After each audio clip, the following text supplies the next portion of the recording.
Umqeqeshi Orlando Pirates Jose Riveiro ukuvumile ukuthi iqembu lakhe alidlalanga kahle ngokwanele ukuthi lithole igoli lokulinganisa ngesikhathi lihlulwa yiSekhukhune United ngo-1-0. Ukuhlulwa ekhaya kulahlekisela amabhakabhaka amaphuzu amathathu amqoka okwenza iMamelodi Sundowns yandisa ukuqhwakela ngamaphuzu angu-12 esicongweni nakuba iPirates isenemidlalo emibili esandleni.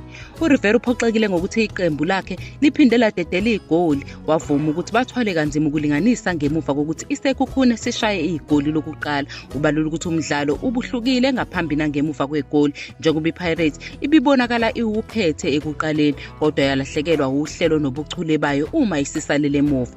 Lo mqeqeshi waseSpain ugqamise ukushoda kwamathuba acacile wathi unozinto weqembu eliphikisayo akazange avivinywe inhlobo nokuthi iPirates ehlulekile ukubhalisa amashoti anele. Ubona sengathi yize umdlalo ububonakala uvunabona ngaphambi kokuthi bangenelwe igoli, ukungenzi kahle kweqembu kanye nokungahlangani kokudlala kusho ukuthi abenzanga okwanele ukuthi bafanelwe ukudlala ngokulingana.